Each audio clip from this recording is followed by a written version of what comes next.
Alright, so may buntag sa tanan, may buntag sa itong kinatibukan nga siyudad sa Sugbo, Maygala, no? So dala po ito Maygala, ang itong programa karon ang itong SMPT or Sugbo Anong Kalambuan. So data karon sa Municipality of Asturias. At ang ingredient may buntag dito mabdikon nga mayor Dana Andrew Dumdum, Maygala, no? So may buntag ng mayor. O yan, data karon sa Barangay Agtugop, Maygala, no? So atong hinabi karon ang atong aktibo ug mabdikon nga kapitan diri nga si Honorable Renato Macapas, Maygala, no? So atong may bawan kung sa mga update or kung sa mga kalambuan diri sa ihang barangay karong 2026 o gatong 2025 pod, Maygala, no? So sa mga proyekto nga nahimo diri sa atong barangay. So mayong buntag nimo diha, kapitan. Ay mo tayo, sir. Kumusta atong barangay, kap? Arita sa atong peace and order, way mga problema, kap? Wala naman. Okay rin kayo. Okay kayo itong barangay. Wala yung problema. Nindot kayo itong barangay sa barangay Agtugop, kap, no? So, ari po sa mga project atong 2025 kap na atay mga proyekto nga mga nang buhat sa itong barangay. Sa 20% na mo, na ma-implement yun na mo ang mga 20%. So, among i-road concreting, sumpay pa doon sa eskwelahan, kaya huwag matugamay pa. So, among i-gamit. So, ang napa may sobra nga budget, so mao to akong pa-repair po sa niya koral sa barangay hall. Usa lang nga city hall dia kap, usam na North proper. So taas-taas ta na simento na gidi hayon. Tas kanang saylo na sa eskwelahan. Nindot no. So ato mga bata di na kaya magkalapok. Wala may problema.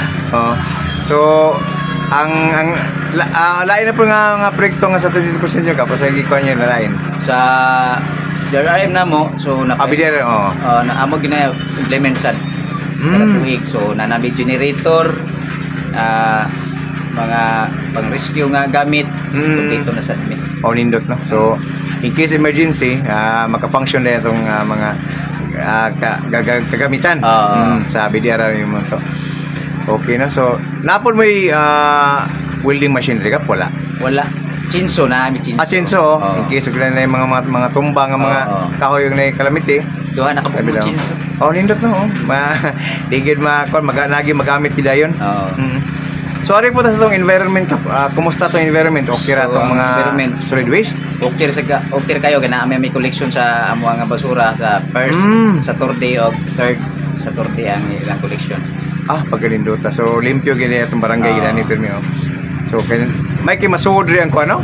Ang collection sa basura. Sudlon pag nila rin. Sulod naman. So kana siya largo ginanga to padong sa bayaran o sa badiri lang ko to pod. So mo collection sila Agtugop, diri Manggiyaw. Yan dahil dito na landfill. At least nasuod pag yung barangay. Indot na. So karon mga 2026 kap, sa mga plano niyo mga project kap? So ang sa 20% na mo among gi budgetan para solar street light. Sa mga nasiminto lang nga area. Sa mga nasiminto lang nga area. So ako nakita ron kap atong kasada karon simentado naman di sa dapit lagi sa inyo ano Masa may sa province ni nga ko na. Sa province. Pero taas gining area ha. Ning simento hagid laos 400 meters ni siya. Sakto nga di na kayo maglapok nga to. Kadalanan no, sumpay-sumpay na gid ni. So, unsa pa yung mga atong mga mensahe kap sa mga katawhan kap? Kadugang mensahe sa katawhan. So, ang ako mensahe sa mga tao, kinabangay lang ta para sa kalambuan sa ato nga barangay. Kana. Wala magyud mi mahimo og di magtinabangay ra. Okay. Salamat kayo kap nato no. Sa imong update guys sa barangay Agtugop. Okay, so thank you kay Maygala sa mga nagatanaw to karon. Usbon ako. Salamat kay sa tumabti kong mayor, Dana Andrew Dumdum. Thank you kay sa tanan po.